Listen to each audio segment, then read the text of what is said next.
টিআরপির অভাবে একের পর এক চ্যানেলে বন্ধ হচ্ছে সিরিয়াল। মাত্র কয়েক মাস টিকতে না টিকতেই শেষ হয়ে যাচ্ছে নতুন শুরু হওয়া ধারাবাহিকগুলি। নেপথ্যে কারণ মূলত কম টিআরপি। দর্শকরা আগ্রহ না পেলে টিআরপিও উঠছে না, ফলতু চ্যানেল কর্তৃপক্ষ বেশিদিন টানতে চাইছেন না ধারাবাহিক। এবার মাত্র 3 মাসেই আরও একটি সিরিয়াল শেষ হচ্ছে জি বাংলায়। মাত্র মাস কয়েক আগেই জি বাংলায় পথচলা শুরু করেছিল দুর্গামণি ও বাঘমামা।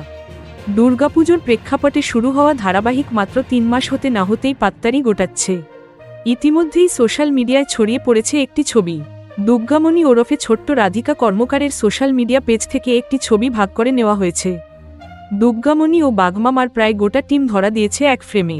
সঙ্গে লেখা, শেষ হলো একসঙ্গে আমাদের সময়টা কম হলেও সুন্দর মুহূর্তে ভরা ছিল, যা কখনোই ভোলা যাবে না। সঙ্গে ফুগলা, মানালি, মনীষা দে, রাহুল দেব বোসকেও পোস্টে ধন্যবাদ জানিয়েছে ছোট্ট রাধিকা। জানা যাচ্ছে মাত্র 60 পর্ব পূর্ণ করেই শেষ হয়ে যাবে দুর্গামণি ও বাঘমামা। এত তাড়াতাড়ি কোনো সিরিয়াল শেষ হওয়া সম্ভবত এই প্রথম। কিন্তু হঠাৎ করেই কেন শেষ করে দেওয়া হচ্ছে দুর্গামণির গল্প? শোনা যাচ্ছে এর কারণ সেই টিআরপি। শুরুর দিকে গল্পটি দর্শকদের নজর কাড়লেও দ্রুত আগ্রহ হারিয়ে ফেলেন দর্শকরা। এই মুহূর্তে টিআরপি তালিকার দিকে চোখ রাখলেই দেখা যাবে দুর্গামণি ও বাঘমামা সিরিয়াল অনেকটাই পিছিয়ে রয়েছে। শেষ টিআরপি তালিকায় মাত্র 2.8 নম্বর তুলেছে এই সিরিয়াল। যদিও মিঠিঝোড়া নম্বর আরও কম, তবুও এই সিরিয়ালটি শেষ করে দেওয়ার সিদ্ধান্ত নিয়েছেন নির্মাতারা। এদিকে এত তাড়াতাড়ি সিরিয়াল শেষ হয়ে যাওয়ায় ট্রোল কটাক্ষ শুরু করেছেন নেটিজেনদের একাংশ।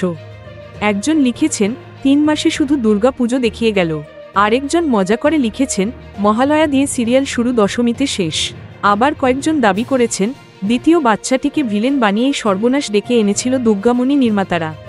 শিশুদের এমন নেতিবাচক চরিত্র দেওয়া উচিত নয় বলেও মন্তব্য করেছেন অনেকে। Thank you so much for watching our videos. Please do like, share and subscribe our channel.